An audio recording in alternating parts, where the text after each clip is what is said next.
Welcome to Deep Dive. Today we're taking a closer look at a topic that's incredibly important for many ambitious professionals around the globe. We're talking about securing permanent residency in Sweden. It's a country that often symbolizes innovation, great work-life balance, and, well, a really high quality of life. We're going to unpack the latest changes to this path and what they really mean for anyone thinking about building a long-term future there. Absolutely. And our mission for this deep dive is really to guide you through this updated landscape of Swedish permanent residency.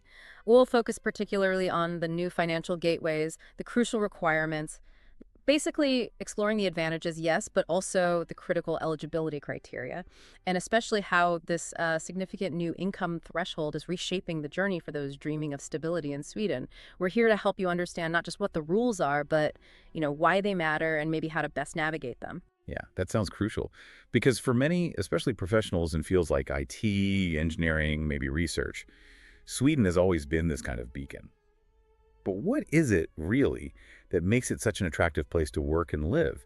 And why is permanent residency, or PR, the ultimate goal for so many people who move there? Well, Sweden's appeal, it goes pretty deep, and it is quite unique. We often hear about the flat organizational structures in Swedish workplaces. That can be a real revelation, especially if you're coming from a more hierarchical culture. It generally means more autonomy, maybe more direct line to management, and often a stronger sense of your own contribution. Right, feeling like you actually have a say. Exactly. And then there's the whole innovative work culture where creativity and problem solving are genuinely encouraged. Plus, you can't ignore the exceptionally high quality of life, generous parental leave, clean cities, easy access to nature, all that stuff.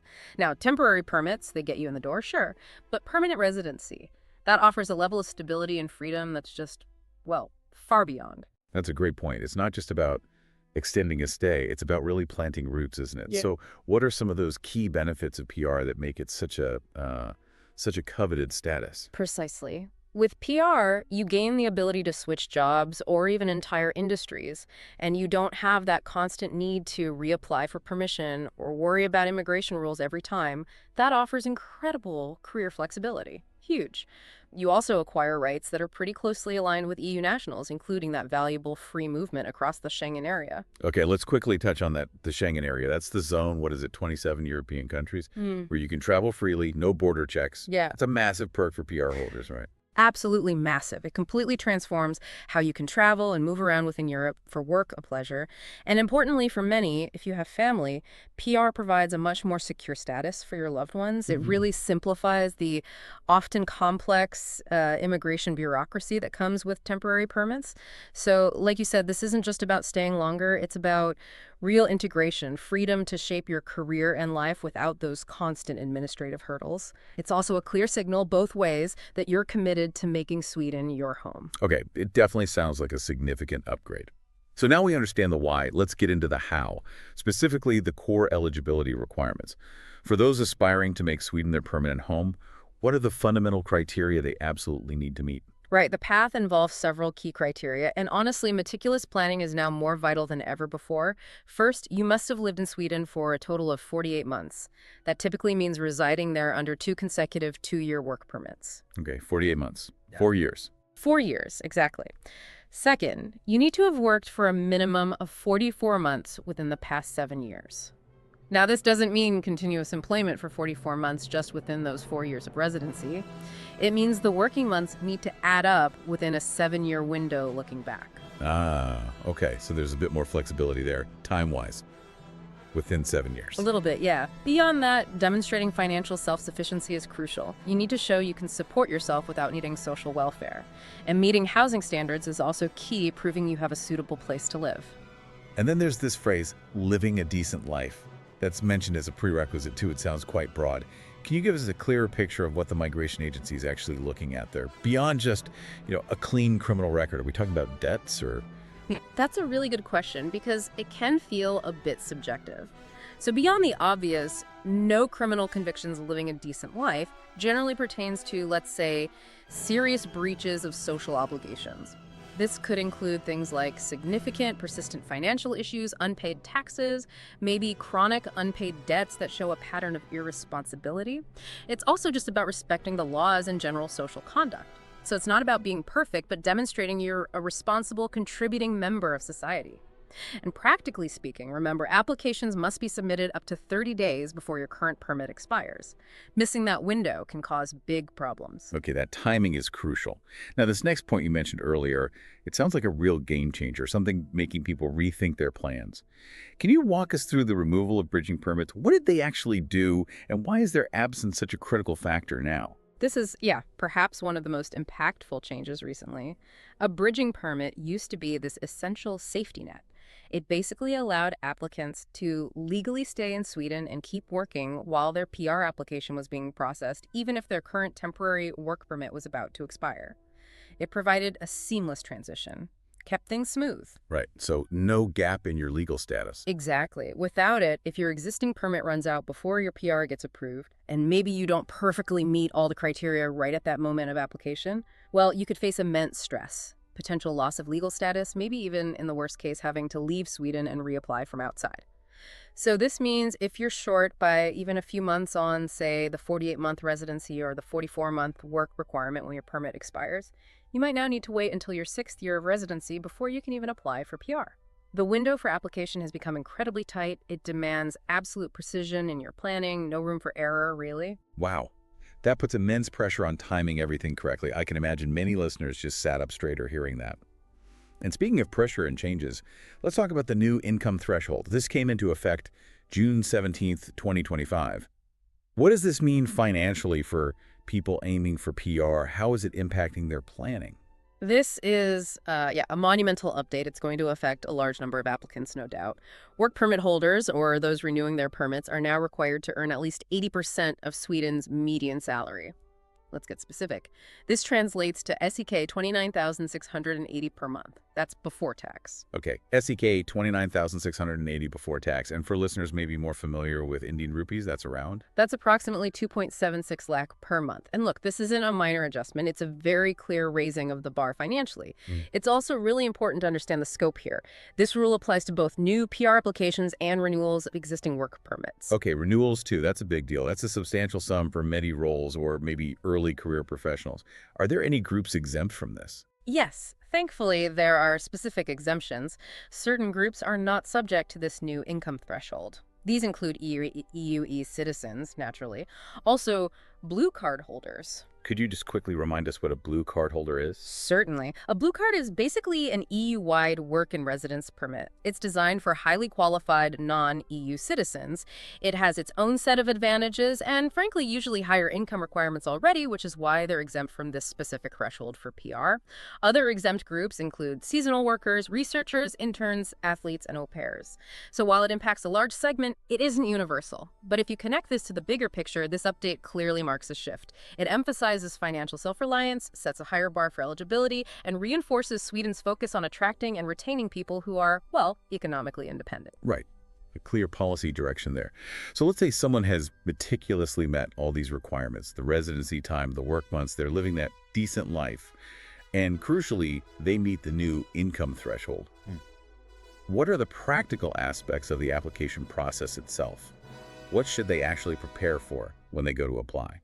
Okay, the process itself has its own set of realities you need to be acutely aware of. First, the application fee for PR is around 14,000 KUT. Compared to some other countries, that's relatively modest. Yeah, seems reasonable. It does. And what's quite interesting here and helpful is that employers often provide support. Sometimes they cover these fees, maybe even for family members. Or they might offer payment plans if you're managing it yourself. This is particularly common in those high-demand sectors like tech or engineering, where companies really want to keep their talent. However, a very significant practical consideration: be prepared for processing delays. The waiting game. Exactly. These delays can be unpredictable. They might restrict your travel outside Sweden while it's processing, and it can take considerable time, sometimes many, many months. Patience really is key during this period. Beyond just needing patience, what are some common pitfalls? Errors people make in the application that could lead to those delays, or worse, rejection. Good point. The most common pitfalls often revolve around incomplete documentation, or maybe just misinterpreting the requirements slightly.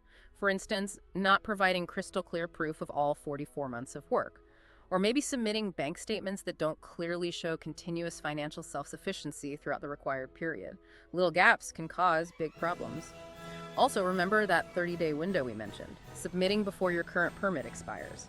Missing that deadline is a common and honestly easily avoidable error, my advice. For complex cases, or if you have any doubts at all, maybe consider consulting with an immigration lawyer who specializes in Swedish law. It can be a worthwhile investment to make sure everything is spot on. Good advice. So, getting that PR status, it sounds like a huge leap forward. Incredible stability. But is it truly permanent?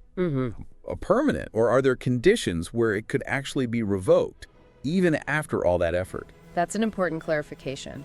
While compliant residents generally enjoy indefinite status, meaning no need for constant renewal, Swedish PR isn't entirely unconditional. The Swedish Migration Agency can revoke your PR under certain circumstances.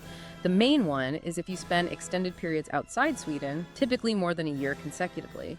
This might indicate you no longer consider Sweden your permanent home. Okay, so you need to maintain residency effectively. Pretty much.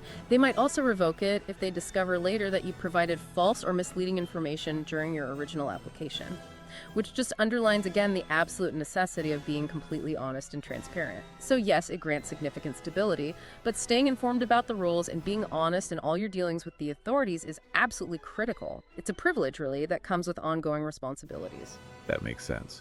And for many people, PR isn't the final destination. It's more like a stepping stone, right? So what does all this mean for someone whose ultimate goal is actually becoming a Swedish citizen? Yeah. How does PR pave that path? What are the additional benefits citizenship brings? Yes, you're right. Permanent residency is definitely seen as the direct pathway to citizenship for most non-EU nationals. Typically, the requirement is 5 years of continuous residency in Sweden while holding your PR status. This also involves demonstrating continued good conduct again, beyond just criminal records, making sure taxes and other obligations are met. You'll need identity verification and other documentation too. Interestingly, being married to, or in a registered partnership with, a Swedish citizen might shorten those residency requirements slightly. It can offer a potentially faster path for some. And the perks of citizenship. Well, achieving citizenship unlocks even broader benefits. You get voting rights in Swedish national elections, for instance. You get the right to hold a Swedish passport, which allows visa-free travel to many more countries than most passports. And it offers even broader EU mobility rights. It really solidifies that sense of belonging and integrates you fully into Swedish society and the wider EU framework. Okay, great. So let's try to briefly summarize what we've unpacked in this deep dive. Sweden's updated permanent residency rules, especially that new income threshold, SEK 29,680 per month, or around 2.76 lakh per month, they mark a really clear shift. It seems the emphasis now is heavily on financial self-reliance, setting a higher bar for eligibility, particularly for professionals, maybe from places like India, aiming to set up a long-term home in Sweden. The journey clearly requires meticulous planning, a strong financial footing, and a really clear understanding of both the benefits and those ongoing responsibilities, especially with that critical change, the removal of the bridging permits. It really sounds like a path that demands both preparation and a lot of foresight now. Absolutely.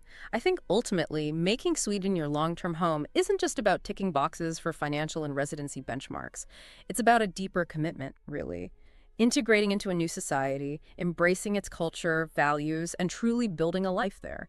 This shift in requirements, particularly the financial one, encourages an even more thoughtful and frankly prepared approach to your future in Sweden.